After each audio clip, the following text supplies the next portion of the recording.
Talking to your producer about the idea of the characters in this series having a bit of moral ambiguity, and I should think for your character in particular, there have to be aspects of him that the audience can relate to, maybe, if not admire.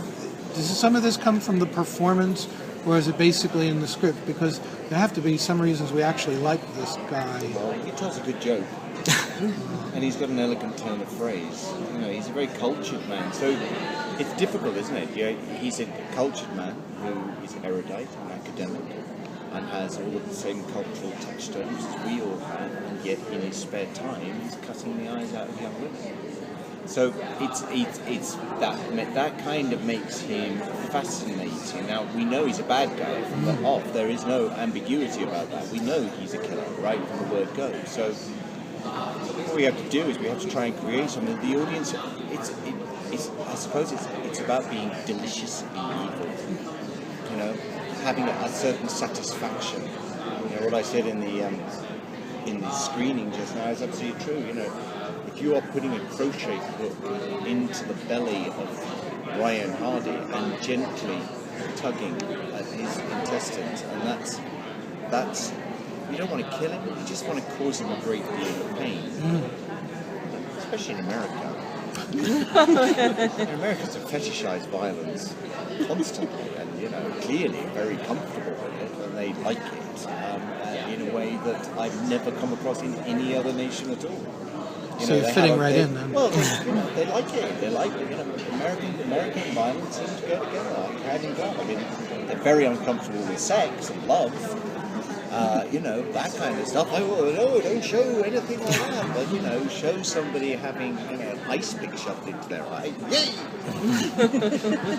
Do you find it more interesting or more difficult to play a character like this, where he's not just the typical serial killer, like you said, he's cultured, he's, you know, I guess could say bordering on brilliant. And that, to me, is scarier than someone that just goes out and kills people. For sure. I mean, one of the things I did when I was researching this was I spent about a week in a hotel room in Los Angeles, just hour after hour after hour, watching interviews with serial killers, documentaries about serial killers. I watched nothing fictional whatsoever. I put all the serial killers that we've seen, Hannibal, Dexter, all those people. I'm not interested in regurgitating anything. I wanted to try and get as real as I possibly could. And one of the things. What was your question? Is it more difficult to play a serial killer that has this intelligence and this brilliance? Yeah, no, one of the things I did was, Ted Bundy. Was I watched this famous final interview with Ted Bundy, who was, you know, incredibly cultured man, he had beautiful three-piece flannel suits, charming smile, and yet the things that he was doing in his spare time were just horrific. So you have to understand, you have to try and understand what it is about serial killers and how they invent a bubble, if you like, a fantasy bubble around themselves of what they believe to be right and real about life, and they create, you know, Ted Bundy was talking in that interview a lot about how it was the porn what made him do it. Now, I don't know about you, but I'm pretty damn sure porn in the early 70s was, you know, pretty damn tame. So, no, Ted, it's not about that. It's about a complete lack of spine in you and a desperate need to control women. It's about power. It's about powerlessness in you. So you have to work back on it, Joe. You know, I'm not a big believer in the concept of good and evil. They seem rather overly religious to me. And what I do believe in is nurture. And I believe that things happen to people in their lives, way back in their lives, that trigger certain things. And some people go on to become serial killers from those things, and some people go on to become violent from those things. Or some people get over it and deal with it. You know, it's like the famous old thing, you know, abused become abusers, child abused. People abused as children often become abusers. Right? It's very rare to be an abuser without having been abused at some point in your life, because your moral compass and the boundaries of what you believe to be acceptable behaviour are completely skewed. So, and yet there are also some people who were abused who never become abusers. So, it's incredible. That's what makes this character so interesting. I'm so passionate about it, but it's because it's incredibly morally complex and ambivalent and ambiguous, and all the best characters are grey, not black and white. He's a villain, but you've got to understand, and we'll peel it back as an onion, like you do on an onion, very thin layers week after week, and hopefully we'll eventually come season 7 understand where he's come from, and then we'll perhaps start feeling.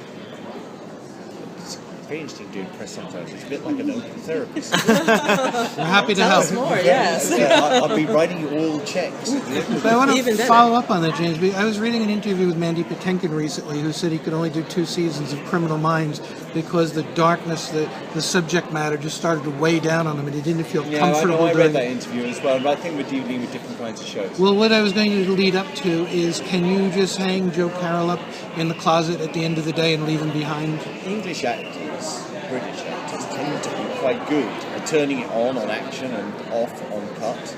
If you're playing Hitler, do you go home and worry about that? If you're playing Macbeth, do you go home and worry about that? No, you go home, you watch TV, you put your feet up and have supper. It's make-believe, and it's only make-believe. That's what it is. It's kids in the playground. That's all acting is. Cowboys, Indians, Star Wars, whatever it is. But you have methody actors in the UK as well. Yeah, you do. Not many.